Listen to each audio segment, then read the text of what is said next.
जय जोहार, नमस्कार। छत्तीसगढ़िया चैनल देख रहे हैं आप। छत्तीसगढ़ की तमाम सभी बड़ी महत्वपूर्ण काम की खबरों की शुरुआत करते हैं आज की पहली बड़ी खबर के साथ।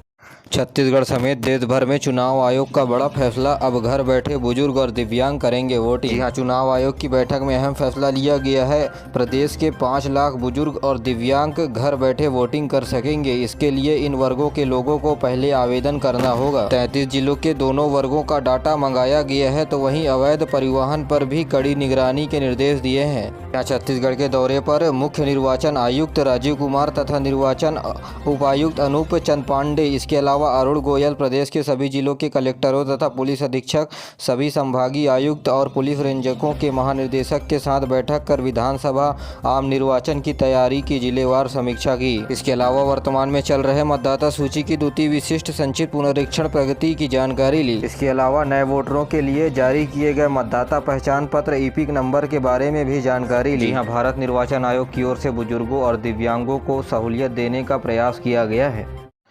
छत्तीसगढ़ में प्रदेशवासियों के लिए सीएम भूपेश बघेल का बड़ा फैसला। 325 करोड़ रुपए की लागत से बनेगा 700 बिस्तर का आधुनिक सुपर स्पेशलिटी हॉस्पिटल। जी हां, राजधानी रायपुर के लोगों को जल्द ही ये सुविधा मिलने जा रही है। आपको बता दें कि बजट में नए अस्पताल के लिए 325 करोड़ रुपए का बजट रखा गया था। आपको बता दें कि 7 मंजिला इमारत अस्पताल के रूप में बनाई जाएगी और अस्पताल को इस तरह से बनाया जाएगा कि सबसे ऊपरी वाले फ्लोर में अन्य या अतिरिक्त रूप से फ्लोर बनाए जा सकें, ताकि भविष्य में आने वाली चुनौतियों का सामना करने को मिले। छत्तीसगढ़ में रोजगार समेत 11 मांगों को लेकर पहली बार सड़क पर उतरे दिव्यांगजन, चुनाव बहिष्कार करने की दी चेतावनी। जी हां, कांकेर जिले के दिव्यांगजन रोजगार समेत अपनी 11 सूत्री मांगों को लेकर सड़क पर उतरे हैं। उन्होंने लगभग 1.5 घंटे तक सड़क को जाम किया। दिव्यांगजन का कहना है कि उनकी प्रमुख मांग दिव्यांगजनों को रोजगार पेंशन राशि 2000 रुपये प्रति माह दिए जाने तथा रोजगार ऋण माफ करने, नगरीय पंचायत चुनाव में दिव्यांगों के लिए पद आरक्षित करने, दिव्यांगों के शौचालय निर्माण की सुविधा सहित अन्य मांगे हैं, जिसे पूरा नहीं किए जाने पर दिव्यांगजनों के द्वारा चुनाव का बहिष्कार किया जाएगा। छत्तीसगढ़ में अनुसूचित जाति अनुसूचित जनजाति छात्रावास में छात्रों को भोजन सहाय दर में वृद्धि कर दी गई है। आपको बता दें कि छात्रावास आवासीय परिसर में छात्रों को दोनों टाइम खाना खिलाया जाता है। किस तरह का खाना खिलाना है, कैसा खाना खिलाना है, इसका बजट राज्य सरकार तय करती है। बच्चों को स्वादिष्ट और पोषण युक्त खाना मिल सके, इसके लिए 87 लाख रुपए बजट में बढ़ा दिया गया है।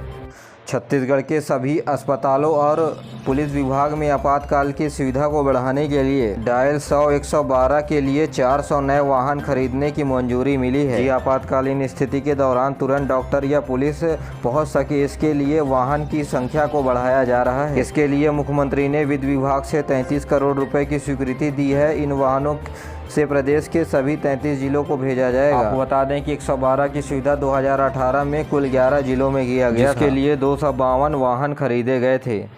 छत्तीसगढ़ राज्य में बांधों की सुरक्षा और रखरखाव के लिए 50 नए पद सृजित किए गए हैं। जल संसाधन विभाग के नए पदों को मिली है अनुशंसा। इनमें से मुख्य अभियंता के 1 पद, साथ ही अधीक्षक अभियंता और अधीक्षण अभियंता विद्युत यांत्रिकी के 1 पद शामिल हैं। इसके अलावा बांध सुरक्षा संगठन के लिए पदों के सृजन किया गया है। इस पद को सृजन समिति की 3 बैठक अगस्त को हुई। इनमें अन्य पदों की बात करें तो कार्यपाल अभियंता, कार्यपालक अधिवक्ता विद्युत यांत्रिकी, भूविज्ञानी प्रतिनियुक्ति, सहायक अभियंता, नागरिक सहाय अभियंता नागरिक के अलावा सहायक वर्ग के 3 पद, 8 वाहन चालक के और चपरासी के 6 पदों का सिफारिश शामिल है।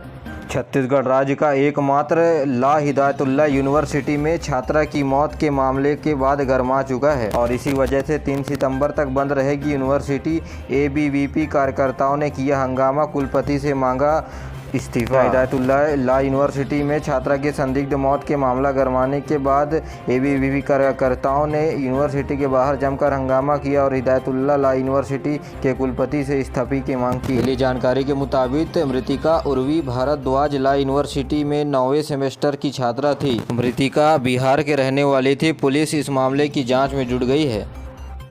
छत्तीसगढ़ में रद्द हुई ट्रेनें फिर से रक्षाबंधन पर चलेगी। रक्षाबंधन त्यौहार की दृष्टि से नॉन इंटरलॉकिंग कार्य के चलते 7 बंद की गई ट्रेनों को पुनः संचालित करने का निर्णय लिया गया है। इन ट्रेनों को रक्षाबंधन त्यौहार के जरिए 4 दिनों तक पुनः परिचालित किया जाएगा। वैसे 4 ट्रेनें 28 अगस्त से 31 अगस्त तक तथा 3 ट्रेनें 29 से 1 सितंबर तक चलेगी। बता दें कि Bilaspur Shahdol MEMU passenger special train 28 से 31 अगस्त तक, शहडोल बिलासपुर मेमू पैसेंजर 28 से 31 अगस्त तक, डोंगरगढ़ मेमू पैसेंजर, गोंदिया बरसा मेमू पैसेंजर के अलावा चंद्रफोर्ट गुडिया मेमू पैसेंजर, ये सभी ट्रेनें चलाई जाएंगी।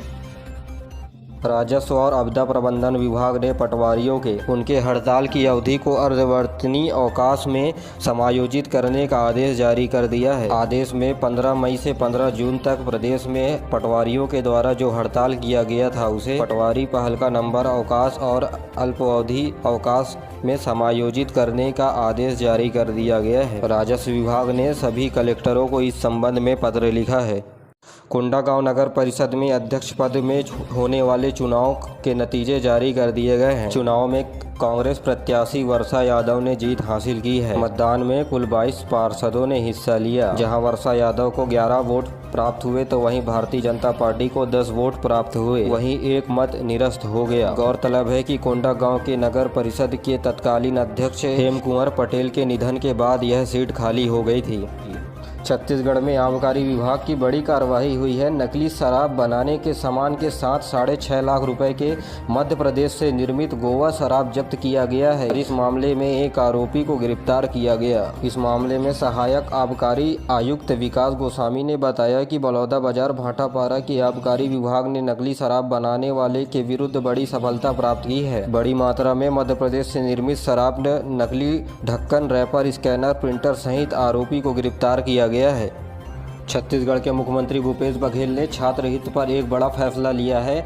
2 विषय में फेल होने पर अब पूरक यानी सप्लीमेंट्री की पात्रता मिलेगी। इससे पिछले सत्र में परीक्षा देने वाले 72,000 विद्यार्थियों को मिलेगा फायदा। छत्तीसगढ़ सरकार ने स्नातक यानी अंडर ग्रेजुएट छात्र छात्राओं को 2 विषय में पूरक पात्रता देने की मान्यता प्रदान की है। कोविड महामारी के दौरान प्रदेश भर में बैंडेड मोड पर यानी लिख कर जमा करने का तरीका यूनिवर्सिटी के द्वारा अपनाया गया था और इसी के परिणाम स्वरूप इस साल जब लिखित परीक्षा हुई तो बहुत से छात्र फेल हो गए।